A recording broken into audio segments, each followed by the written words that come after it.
Hello friends, स्वागत है आप सभी का जीके स्टडी में। दोस्तों, आज हम लोग का टॉपिक है बाबर और हुमायूं। आज हम लोग बाबर और हुमायूं से संबंधित जितने भी वन लाइनर प्रश्न होगा सभी को देखेंगे। तो चलिए हम लोग स्टार्ट करते हैं। भारत में मुगल साम्राज्य का संस्थापक किसे माना जाता है? बाबर को। मुगल साम्राज्य का संस्थापक किसे माना जाता है? बाबर को। बाबर के पिता का नाम क्या था? उमर शेख मिर्जा। बाबर के पिताजी का नाम था उमर शेख मिर्जा। बाबर 1494 ईस्वी में कहाँ का शासक बना? फरगना का। बाबर 1494 ईस्वी में कहाँ का शासक बना? फरगना के। बाबर ने पादशाह की उपाधि कब धारण की थी? 1507 ईस्वी में।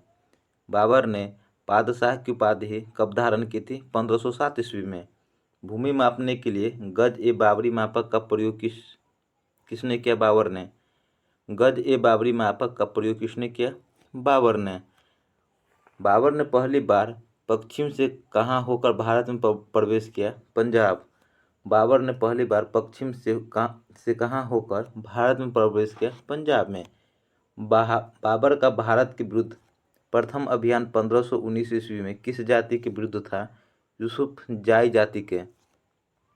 बाबर का भारत के विरुद्ध प्रथम अभियान 1519 ईस्वी में किस जाति के विरुद्ध था? यूसुफ जाई जाति के विरुद्ध था। बाबर ने कब बजौर और भेरा भारतीय क्षेत्रों पर अधिकार कर लिया? 1519 ईस्वी में। बाबर ने बजौर और भेरा भारतीय क्षेत्रों पर 1519 ईस्वी में अधिकार कर लिया था। बाबर का असली नाम था जहीरुद्दीन मोहम्मद। बाबर का असली नाम था जहीरुद्दीन मोहम्मद। किस अभियान में बाबर ने तोपखाने का प्रयोग किया था? बजौर एवं भेरा में। किस अभियान में बाबर ने तोपखाने का प्रयोग किया था? बजौर एवं भेरा अभियान में। आगे देखेंगे, बाबर भारत पर आक्रमण हेतु किसने बाबर को निमंत्रण भेजा था? राणा सांगा, आलम खां एवं दौलत खां ने। भारत पर आक्रमण हेतु बाबर को किसने निमंत्रण भेजा था? राणा सांगा, आलम खां एवं दौलत खां ने। पानीपत का प्रथम युद्ध कब हुआ था? 21 अप्रैल 1526 ईस्वी में। पानीपत का प्रथम युद्ध कब हुआ था? 21 अप्रैल 1526 ईस्वी को। पानीपत के प्रथम युद्ध में बाबर ने किसे पराजित किया था? इब्राहिम लोदी को। पानीपत के प्रथम युद्ध में बाबर ने इब्राहिम लोदी को पराजित किया था। किस विजय के उपलक्ष्य में बाबर ने काबुल निवासियों को एक एक चांदी के सिक्के भेंट किए थे? पानीपत के प्रथम युद्ध के बाद। किस विजय के उपलक्ष्य में बाबर ने काबुल निवासियों को एक एक चांदी के सिक्के भेंट दिए? पानीपत के प्रथम युद्ध के बाद। किस युद्ध के बाद बाबर को कलंदर की उपाधि दी गई? पानीपत के प्रथम युद्ध के बाद। बाबर को कलंदर की उपाधि कब दिया गया था? पानीपत के प्रथम युद्ध के बाद। किस युद्ध से भारत में मुगल राज्य की नींव पड़ी? पानीपत के प्रथम युद्ध के बाद। किस युद्ध से भारत में मुगल राज्य की नींव पड़ी? पानीपत के प्रथम युद्ध के बाद। खानवा का युद्ध किसके बीच लड़ा गया था? बाबर और राणा सांगा के बीच 1527 ईस्वी में। खानवा का युद्ध बाबर और राणा सांगा के बीच 1527 ईस्वी में हुआ था। खानवा का युद्ध जीतने के उपरांत बाबर ने कौन सी उपाधि ग्रहण की? गाजी की। खानवा का युद्ध जीतने के बाद बाबर ने गाजी की उपाधि धारण किया था। चंदेरी का युद्ध कब हुआ? 1528 ईस्वी में, जिसमें मेदिनी राय पराजित हुआ था। चंदेरी का युद्ध कब हुआ था? 1528 में। पराजित कौन हुआ था? मेदिनी राय। घाघरा का युद्ध कब हुआ था? 1529 में। घाघरा का युद्ध 1529 में हुआ था। किस भाषा में बाबर ने अपनी आत्मकथा बाबरनामा, जिसे तुजुक ए बाबरी की रचना की? तुर्की भाषा में। बाबरनामा किस भाषा में है? तुर्की भाषा में। गुलबदन बेगम पुत्री थी बाबर की। गुलबदन बेगम किसकी पुत्री थी? बाबर की। बाबरनामा का फारसी अनुवाद किसने किया था? अब्दुल रहीम खान खाना ने। बाबरनामा का फारसी अनुवाद किसने किया था? अब्दुल रहीम खान खाना ने। आगे है, बाबर की मृत्यु कब और कहाँ हुई? 1530 ईस्वी आगरा में। बाबर की मृत्यु 1530 ईस्वी में आगरा में हुआ था। बाबर के शव कहाँ दफनाया गया? पहले आगरा फिर काबुल में। बाबर के शव को पहले आगरा में फिर काबुल में दफनाया गया। हुमायूं गद्दी पर कब बैठा? 30 दिसंबर 1530 ईस्वी को। हुमायूं गद्दी पर 30 दिसंबर 1530 ईस्वी में बैठा था। हुमायूं का पूरा नाम था नासिरुद्दीन मोहम्मद हुमायूं। हुमायूं का पूरा नाम था नासिरुद्दीन मोहम्मद हुमायूं। आगे देखेंगे, हुमायूं ने गुजरात के शासक बहादुर शाह के विरुद्ध कौन सा अभियान चलाया था? कालिंजर। हुमायूं ने गुजरात के शासक बहादुर शाह के विरुद्ध कौन सा अभियान चलाया था? कालिंजर अभियान चलाया था। दौहरिया का युद्ध कब और किसके साथ हुआ? 1531 ईस्वी में हुमायूं एवं मोहम्मद लोदी के बीच में हुआ था। दौहरिया का युद्ध 1531 में हुमायूं और महमूद लोदी के बीच में हुआ था। किसके विरुद्ध हुमायूं ने चुनार का घेरा डाला था? अफगान नायक शेर खां के। किसके विरुद्ध हुमायूं ने चुनार का घेरा डाला था? अफगान नायक शेर खां के विरुद्ध में। आगे प्रश्न देखेंगे, मित्र एवं शत्रु को प्रभावित करने के लिए हुमायूं ने 1533 ईस्वी में कौन सा दुर्ग का निर्माण करवाया था? दीन पन्नाह नामक विशाल दुर्ग का। मित्र एवं शत्रु को प्रभावित करने के लिए हुमायूं ने 1533 ईस्वी में कौन सा दुर्ग निर्माण करवाया था? दीन पन्नाह नामक विशाल दुर्ग का। हुमायूं ने बंगाल के गौड़ क्षेत्र का क्या नाम रखा था? जनताबाद। हुमायूं ने बंगाल के गौड़ क्षेत्र का नाम जनताबाद रखा था। कोहिनूर हीरा हुमायूं ने ग्वालियर के किस राजा से छीना था? विक्रमजीत सिंह से। कोहिनूर हीरा हुमायूं ने विक्रमजीत सिंह से छीना था। चौसा का युद्ध कब हुआ था? 25 जून 1539 ईस्वी को। चौसा का युद्ध 25 जून 1539 ईस्वी में हुआ था। चौसा का युद्ध 25 जून 1539 ईस्वी में। चौसा के युद्ध में किसके हाथों हुमायूं की पराजय हुई? शेर खां के। चौसा के युद्ध में किसके हाथों हुमायूं का पराजय हुई? शेर खां के। चौसा के युद्ध के बाद शेर खां ने अपना नाम क्या रखा था? शेरशाह। चौसा युद्ध के बाद शेर खां ने अपना नाम शेरशाह रख लिया था। आगे देखेंगे, बिलग्राम व कन्नौज की लड़ाई कब हुई थी? 17 मई 1540 ईस्वी में। बिलग्राम व कन्नौज की लड़ाई 17 मई 1540 ईस्वी में हुआ था। बिलग्राम की लड़ाई में हुमायूं का साथ किसने दिया? अस्की एवं हिंदाल भाइयों ने। बिलग्राम की लड़ाई में हुमायूं को अस्करी एवं हिंदाल भाइयों ने दिया था। अस्करी एवं हिंदाल भाइयों ने दिया था। बिलग्राम युद्ध के बाद हुमायूं अपना निर्वासित जीवन कहाँ पर व्यतीत किया? फारस यानी कि ईरान में। बिलग्राम युद्ध के बाद हुमायूं ने अपना निर्वासित जीवन फारस यानी कि ईरान में व्यतीत किया था। हुमायूं ने लाहौर पर कब काबिज हुआ? 1555 ईस्वी में। हुमायूं ने लाहौर पर कब काबिज हुआ? 1555 ईस्वी में। मछीवाड़ा का युद्ध कब और किसके बीच हुआ था? 1555 ईस्वी में हुमायूं एवं नसीब खां तथा तातर खां के बीच में। मछीवाड़ा का युद्ध कब हुआ था? 1555 में। मछीवाड़ा का युद्ध 1555 में हुमायूं एवं नसीब खां तथा तातर खां के बीच में हुआ था। हुमायूं दोबारा दिल्ली की गद्दी पर कब बैठा था? 23 जुलाई 1555 ईस्वी में। हुमायूं दोबारा दिल्ली की गद्दी पर कब बैठा था?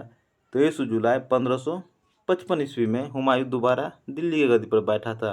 आगे देखेंगे, हुमायूं की मृत्यु कब और कैसे हुई? तो हुमायूं की मृत्यु हुई थी 27 जनवरी 1556 ईस्वी में दीन पनाह भवन के पुस्तकालय की सीढ़ियों से गिरकर। हुमायूं की मृत्यु 27 जनवरी 1556 ईस्वी में दीन पनाह भवन के पुस्तकालय की सीढ़ियों से गिरकर हुआ था। तो हुमायूं की मृत्यु सीढ़ियों से गिरकर हुआ था। पानीपत के युद्ध में बाबर किन तोपचियों ने तोपों का संचालन किया था? उस्ताद अली एवं मुस्तफ़ा ने। पानीपत के युद्ध में बाबर ने किन तोपचियों ने तोपों का संचालन किया था? उस्ताद अली एवं मुस्तफ़ा ने। बाबर मध्य एशिया के किन योद्धाओं का वंशज था? तैमूर व चंगेज खां। बाबर मध्य एशिया के किन योद्धाओं का वंशज था? तैमूर व चंगेज खां का। हुमायूं नामा किसने लिखा था? गुलबदन बेगम ने। हुमायूं नामा किसने लिखा था? गुलबदन बेगम ने।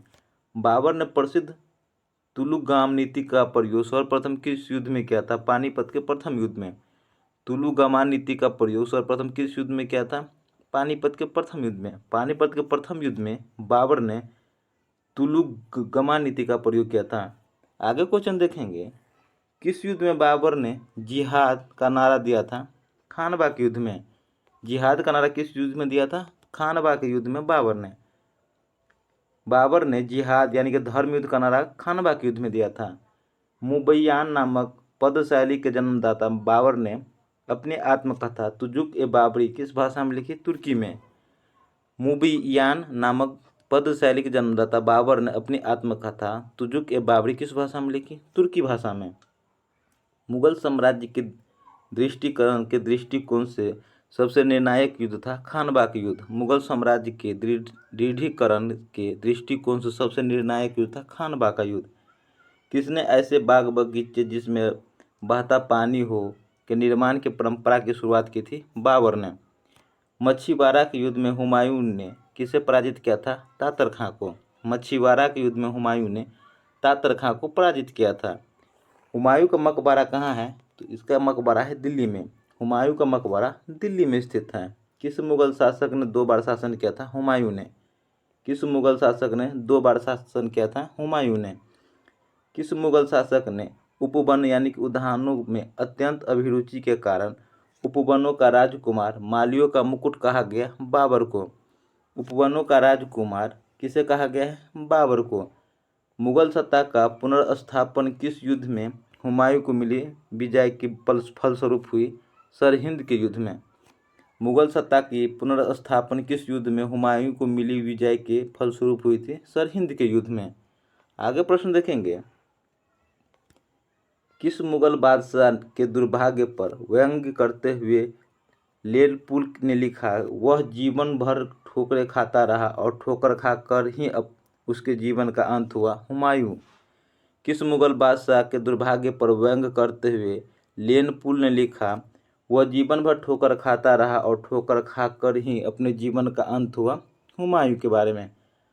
मसनबी जो बाबर द्वारा मुस्लिम कानून के नियमों का संग्रह है, मुयाबनी कहलाता था। मनसबी जो बाबर द्वारा मुस्लिम कानून के नियमों का संग्रह है, मुबायनी। मुबाइन। पानीपत के युद्ध में बाबर की जीत का मुख्य कारण था सैन्य कुशलता। पानीपत के युद्ध में बाबर की जीत का मुख्य कारण था सैन्य कुशलता। गुलबदन बेगम किसकी पुत्री थी? बाबर की। गुलबदन बेगम किसकी पुत्री थी? बाबर की। भारत में 4 बाग शैली का प्रथम मकबरा है हुमायूं का मकबरा। भारत में 4 बाग शैली का प्रथम मकबरा है हुमायूं का मकबरा। आगे प्रश्न देखेंगे। शेरशाह सूरी। आगे हम लोग शेरशाह सूरी का वन लाइनर देखेंगे। शेर खां किस वंश से संबंधित था? सूर वंश से। शेर खां किस वंश से संबंधित था? सूर वंश से। शेर खां का प्रारंभिक नाम क्या था? फरीद खां। शेर खां का प्रारंभिक नाम क्या था? फरीद खां। शेर खां के पिता का क्या नाम था? हसन खां। शेर खां के पिता का नाम हसन खां था। फरीद खां के शेर खां की उपाधि किसने दी? मोहम्मद बहार खां लोहानी ने। फरीद खां के शेर खां की उपाधि किसने दिया था? मोहम्मद बहार खां लोहानी ने। शेर खां दिल्ली की गद्दी पर कब बैठा था? 1540 ईस्वी में। शेर खां दिल्ली की गद्दी पर कब बैठा था? 1540 ईस्वी में। अपने राज्य अभिषेक के समय शेर खान कौन सी उपाधि ग्रहण किया? तो शेरशाह की। अपने राज्य अभिषेक के समय शेर खां कौन सी उपाधि धारण किया था? शेरशाह की। 1541 ईस्वी में शेरशाह ने किसके विरुद्ध अभियान चलाया था? गखखोरों के विरुद्ध। गखखोरों के विरुद्ध 1541 ईस्वी में शेरशाह ने गखखरों के विरुद्ध अभियान चलाया था। गखखर किसको सहायता करते थे? मुगलों के। गखखर किसको सहायता करते थे? मुगलों के। शेरशाह अपनी उत्तर पश्चिमी सीमा को सुरक्षित करने के लिए किस किले का निर्माण करवाया था? रोहतासगढ़ किले का। शेरशाह ने अपनी उत्तर पश्चिम सीमा को सुरक्षित करने के लिए रोहतासगढ़ किले का निर्माण करवाया था। आगे देखेंगे। रणथंभौर के शक्तिशाली किलों को अपने अधीन कर शेरशाह ने वहां का गवर्नर किसे नियुक्त किया? अपने पुत्र आदिल खां को। रणथंभौर के शक्तिशाली किले को अपने अधीन कर शेरशाह ने वहां का गवर्नर किसे नियुक्त किया? अपने पुत्र आदिल खां को। शेरशाह द्वारा किस किले पर रात में आक्रमण को उस पर काला धब्बा की संज्ञा दी थी? रायसीन किले पर। शेरशाह द्वारा किस किले पर रात में आक्रमण को उस पर काला धब्बा की संज्ञा दी थी? रायसीन किले पर। किस विजय के बारे में शेरशाह ने कहा कि मैं मुट्ठी भर बाजरे के लिए हिंदुस्तान के साम्राज्य को लगभग खो चुका था? मारवाड़ विजय के। किस विजय के बारे में शेरशाह ने कहा कि मैं मुट्ठी भर बाजरे के लिए हिंदुस्तान के साम्राज्य को लगभग खो चुका था? मारवाड़ विजय के बाद। शेरशाह के समय कालिंजर का शासक कौन था? कीरत सिंह। शेरशाह के समय कालिंजर का शासक कौन था? कीरत सिंह। शेरशाह की मृत्यु कालिंजर किले की दीवार से टकराकर लौटे तोपों के गोले से कब हुई? 1545 ईस्वी में। शेरशाह की मृत्यु कालिंजर किले की दीवार से टकराकर लौटे तोप के गोले से कब हुई? 1545 ईस्वी में। आगे प्रश्न देखेंगे, किसके समय में मलिक मोहम्मद जयासी ने पद्मावत की रचना की थी? शेरशाह के समय में। किसके समय में मलिक मोहम्मद जयासी ने पद्मावत की रचना किया था? शेरशाह के समय में। मृत्यु के समय शेरशाह कौन सा आग्नेयास्त्र चला रहा था? उक्का। मृत्यु के समय शेरशाह उक्का चला रहा था। शेरशाह के समय स्थानीय करों को क्या कहा गया? अबाबा, अबाब वाब। शेरशाह के समय स्थानीय करों को आब वाब कहा गया। शेरशाह ने भूमि मापने के लिए किस मापक का प्रयोग किया? 32 अंक वाली सिकंदरी गज एवं सन की डंडी। शेरशाह ने भूमि मापने के लिए किसका उपयोग किया? 32 अंक वाली सिकंदरी गज एवं सन की डंडी। शेरशाह के शासन काल में कितनी टकसालें थी? 23। शेरशाह के शासनकाल में कितनी टकसालें थी? 23। ग्रैंड ट्रंक रोड का निर्माण किसने करवाया था? शेरशाह ने। ग्रैंड ट्रंक रोड का निर्माण किसने करवाया था? शेरशाह ने। पाटलिपुत्र का नाम पटना किसने रखा था? शेरशाह ने। पाटलिपुत्र का नाम पटना किसने रखा था? शेरशाह ने। पटना का नाम शेरशाह ने रखा था।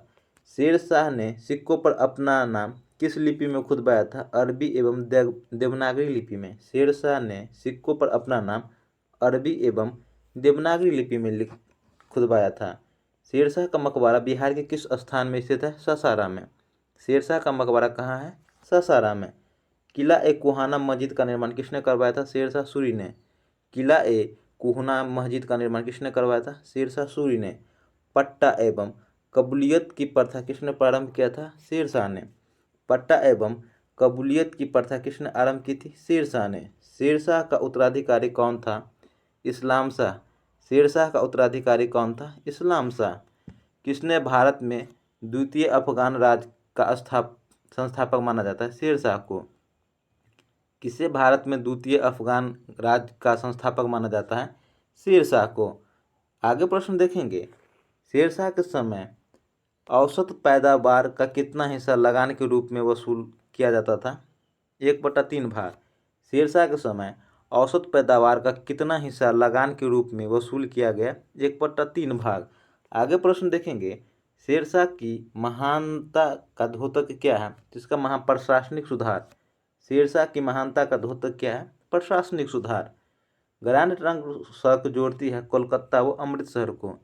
ग्रैंड ट्रंक सड़क कोलकाता व अमृतसर को जोड़ती है।